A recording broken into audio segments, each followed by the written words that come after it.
Hello, I'm Dr. Richard Krejci, and I'll be your instructor for the 261 Personal Health and Wellness course. This is the orientation that I'm doing today, and I'm assuming that you may have limited experience and using the KC system here at Columbia College, or maybe this is your first online course. So I wanted to take a few minutes to talk with you a little bit about the course itself and what some of the requirements are, some of the assignments with deadlines are in this particular course. First of all, the 261 course will focus on a number of key health issues that you will face for a lifetime. The course is required in the day college for our majors in the Public Health Science and Delivery program, and in the evening college it does satisfy the requirement for health and wellness in the general ed program. We're going to study a lot of different areas during the summer session. We cannot cover all the chapters in the textbook, but we will cover about 9 of the chapters. Some of the areas that we're going to cover include mental and emotional health, including stress management, personal fitness, weight management, nutrition, the prevention of addictive behaviors, and we'll end the course up talking about the ways to prevent chronic conditions and diseases such as heart disease, diabetes, and cancer. So welcome aboard. This particular course will have a number of assignments that you'll do each week. Typically, the assignments will open up on Sundays, or technically it's Saturday at midnight when the new week opens up. There'll be 8 weeks of study, and each unit of study is defined by a week, and typically will cover a different area of health within each week. We open, as I said, on Sunday mornings or Saturdays at midnight, and each of the weekly assignments will close on Saturday at midnight. Okay, so that gives you an idea. If you have good self-discipline, you keep up with assignments, you should do very, very well in the course. It is not an easy course. A lot of students in the past have gotten behind early, and they had a hard time catching up as the course progressed throughout the summer. So be sure to stay on top of things, including your assigned readings in the textbook. And I'm going to take just a minute to hold the textbook up. It's called An Invitation to Health, Build Your Future by Dr. Diane Hales. We're currently using the 15th edition. You'll have 3 options as far as accessing the book. You can purchase the book through our bookstore or through Amazon.com. That's the most expensive way to go. You can rent the book through our bookstore, and that it would be less expensive. And then finally, outside of renting, you can apply for the ebook copy, which is the least expensive copy. But the downside of the ebook is that at the end of the summer, access to the book will expire. So if for any reason you're behind in the course and you have to do some makeup work, that could be an issue down the road. So I just wanted to show you the book. Also, I wanted to talk about the different kinds of assignments that you're going to have in this online summer class. Each week, I'm going to ask you to read particular chapters in the textbook, and also to view a PowerPoint slideshow. You'll have options. There are recorded shows which I narrate, or there are the self-directed slideshows which you can watch on your own. At the end of the slideshow, each week there will be a quiz. Typically, it's about 5 short answer essay questions that you will type answers to and email to me. My email address is krejci at columbiasc.edu. And you'll also see that on your course syllabus, so you'll know to send those to me. I use that direct email system rather than the file exchange system for this course. It is a good idea. Sometimes the emails and emailed assignments will get lost in cyberspace, so it's a great idea to copy yourself. There is a copy box you can check and send yourself a copy of the assignment, and if you've received the assignment, you know that I have probably received it. And typically on most of your assignments, I'll give you feedback. So at the end of the week, you'll be getting feedback from me. If you don't get any feedback and you go into your grade book on KC and you see that you have a 0, you know that I didn't receive the assignment. So you can keep up with your grades each week on KC. And from time to time, I will also post instructor comments under your gradebook grades as well. For example, if there's a journal entry that I did not receive during a particular week, I'll make a note that it did not come in by the deadline date. So you can look for those comments. Typically on your quizzes, I'll give you immediate feedback. I'll also give you some feedback on your discussion questions that are part of the classroom discussion. Even though we're not in a classroom, we're going to be doing online interactions. And let me talk a little bit about that. We call it weekly threaded discussion questions. I usually will post 2 or 3 questions each week. Then I'll ask you to reply to both questions or to all 3 questions. And then later, I would like for you to post a reply to either, it could be another student's post, or it could be even one of my posts that you would like to reply to. And typically you'll have to reply to 2 other students' posts. For example, if I have 2 discussion questions for week 1, you would reply to both questions, so that would be 2 posts, and then you would reply to 2 other students' posts, so that would be 2 replies for one student, 2 replies for the other, or a minimum of 6 posts altogether.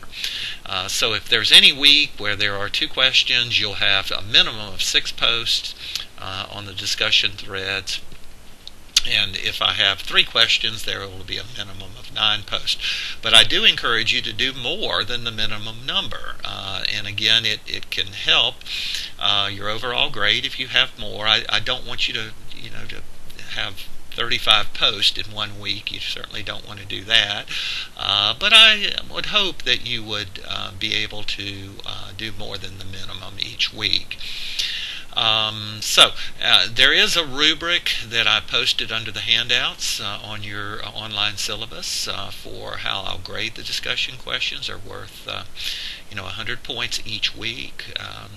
And then there's also a grade rubric on how I'll grade the journal entries each week. Those are worth 100 points, and you can take a look at the rubric there. And not only am I grading the quantity, or looking at how well you've done, the quality, but I look at things like spelling errors and grammatical errors and poor sentence structure, things of that nature. So you want to be sure that you double check your work before it is posted, or before your journal is sent to me, to be sure there's no careless errors that could cost some points. Don't wait on the discussion threads until the last minute to turn those in to me. You have to do those between Sunday and Thursday, and at Thursday at midnight, those will close out. So you will not be able to submit after that time. And so, I would expect you to be answering discussion questions really maybe on Tuesday or Wednesday of each week, and try not to wait until the very last minute. Now, the journal entries are typically assignments that are seen or embedded within the readings in the textbook. And so I'll give you very specific instructions of what page to go to, what kind of a self-assessment or personal assessment that you'll do. You'll be responding to that and sending that to me in a confidential journal assignment. No one else will see those assignments except me as the instructor. And as I said, I'll give you feedback as soon as I have graded those on how thorough it was, whether there are any writing mistakes or grammatical errors in that. And you'll get email back from me. And typically I'll grade those on Sunday or Monday of each week. And again, the journal entries are not due to me until Saturday at midnight. But again, don't wait till the last minute to get those in to me as well. There is one other thing that you have to do each week with each unit of study in this personal health course, and that is to take an online test. Typically the tests last for 30 minutes. You are timed. The computer will record the time that you're taking the test, the total number of minutes, and typically those are multiple choice questions. There's typically 25 that you'll have to answer. They are higher order questions, so you can't look up answers. You have to be well versed in the subject matter. I also have study guide questions that are optional. You don't have to answer and send those to me, but they're very important as far as getting prepared for your weekly test, your multiple choice test. And you would take that test, you could start, they open up on Friday, technically Thursdays at midnight, and they close at midnight on Saturday. So you have 2 days, either Friday or Saturday, to take the test. You are not allowed to use your textbook or your notes, or to get help from any other person, whether it's a family member or someone else in class. You can review the results of your test, but not until after midnight on Saturday. Okay, so but you can go into your test after that, and you can look exactly at the questions that you got correct, the questions that you missed, and what your score was. So the computer auto-grades those tests, and the tests comprise right at 50% of your final grade. So it's very important that you really pay close attention to your weekly study guide questions, and that you prepare well for each of those tests over the 8 weeks. We do start in early June, and the course ends up the first week in August. And during the week of the 4th of July, we will have no assignments that week. So you'll have a week off when, typically most of us are traveling or on vacation time. So you can look forward to having that particular time off. Okay, I think I have pretty much covered all of your requirements in the course. Just a little bit about the grading policy. I do use a 10-point grading scale, and you'll see that if you go into your gradebook tab. You can see you'll not only be giving a numeric grade on each assignment, but you'll also be given a letter grade. And the 10-point scale simply means like 90 to 92 is an A minus, 93 to 96 is an A, and 97 or greater would be an A plus. And that same scale works for the B grades, the C grades, and of course you have to have at least 60% success on all of your assignments in order to have a passing grade. You don't want to miss assignments. If you're traveling, you want to be able to access the internet, get things in to me on time, nor can you work ahead. Everything opens up each week and closes each week on particular deadline dates, and so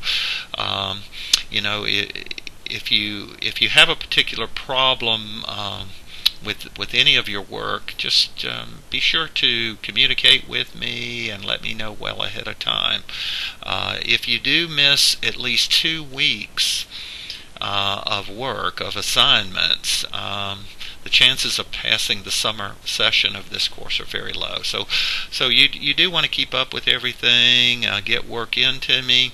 I really don't like work to come in late. I'd really rather you work ahead, but if you do have a serious medical issue or a family issue, personal issue, or maybe a legal issue of some sort, just email me and let me know what the issue is, and I'll handle those on a student-to-student basis. So just let me know there.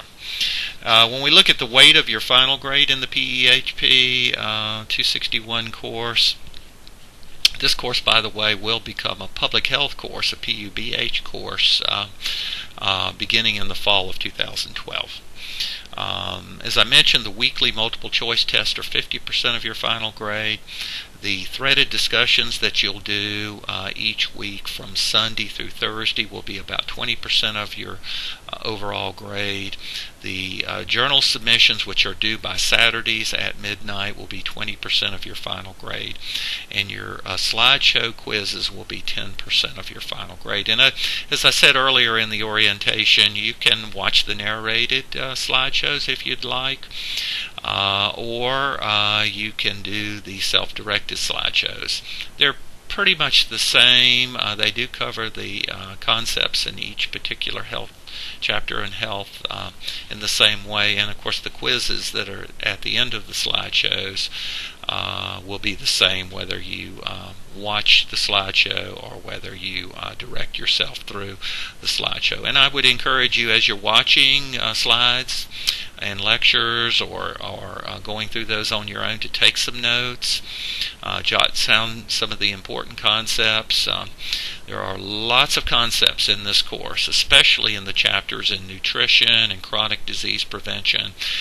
So you do have to take notes just as though you were in the classroom, and really review those notes very thoroughly, and then go through your study guide questions each week so that you'll do well on each of the weekly tests. I think I've pretty much covered everything. Again, if you have other questions, you can email me at rkrejci@columbiasc.edu. You can give me a call.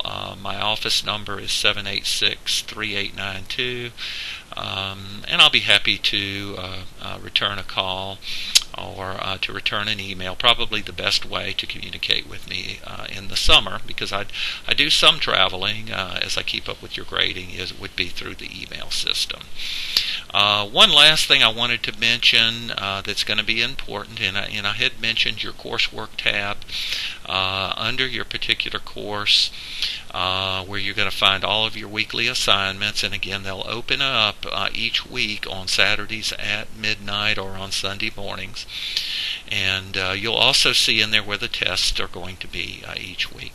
But the other area to really look at, there are really two. There's a collaboration tab where you'll click on forums, and then you'll click on your discussion questions for your threaded discussion, and that's where you're really communicating with your with fellow students in the course.